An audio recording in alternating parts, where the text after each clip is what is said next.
Across the world, you will easily find people who deny the existence of a creator. You will find millions who reject the concept of angels, who dismiss the existence of heaven and hell, and who completely ignore the historical accounts of prophets. But there is one absolute reality that commands total, universal consensus. Islamic scholars refer to it as yaqeen, certainty. Regardless of your worldview, every single human being agrees that one day they will die. Yet, despite recognizing mortality as a guaranteed mathematical endpoint, humanity possesses a persistent, almost pathological habit of trying to outsmart it. Take Alexander Bogdanov. He was an esteemed Russian scientist and physician who became obsessed with conquering aging. He developed a reciprocal blood transfusion process. He swapped blood with young subjects, attempting to manually engineer everlasting youth. But the experiment concluded when a transfusion with a student suffering from malaria caused him to contract the disease and die. The appointed time of death operates entirely outside the jurisdiction of medical advancement, personal wealth, or intellectual brilliance. If you cannot biologically avoid death, the next logical attempt is to try and control exactly when it happens. A man from Uttar Pradesh, India, named Krishna Pal, became infuriated by the idea that his timeline was dictated by a divine being.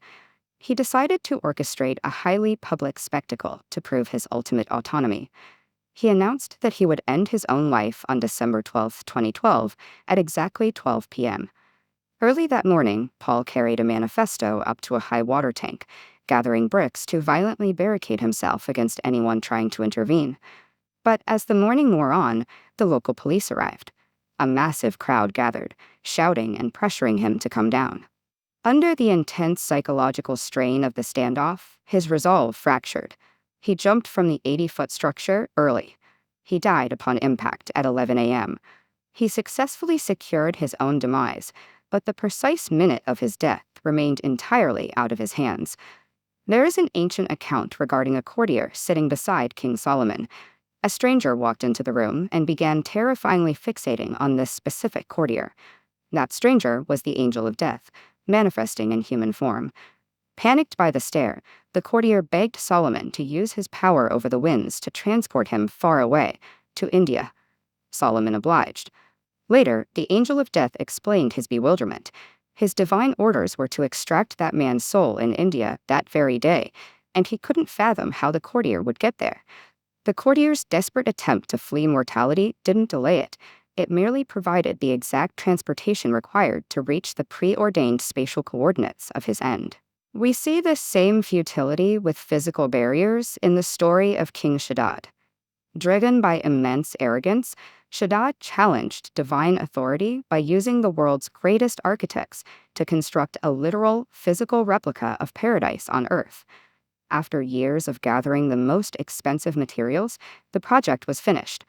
On opening day, Shaddad arrived on horseback, eager to step into his artificial heaven.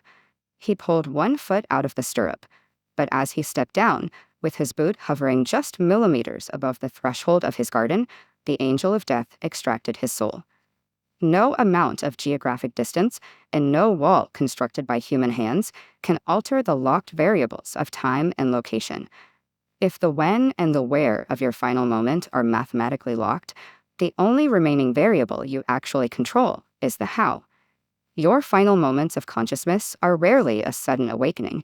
They are a concentrated echo of your life's habits. There are documented accounts of a lifelong alcoholic spending his final breaths begging his family for vodka instead of praying, or a young man singing pop lyrics on his deathbed, because that was the singular focus of his waking life.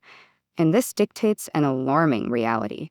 The angel of death does not have a single static face. It customizes its physical manifestation based entirely on the spiritual state you cultivated while you were alive. For a righteous soul, the angel arrives as a strikingly handsome figure, radiating light.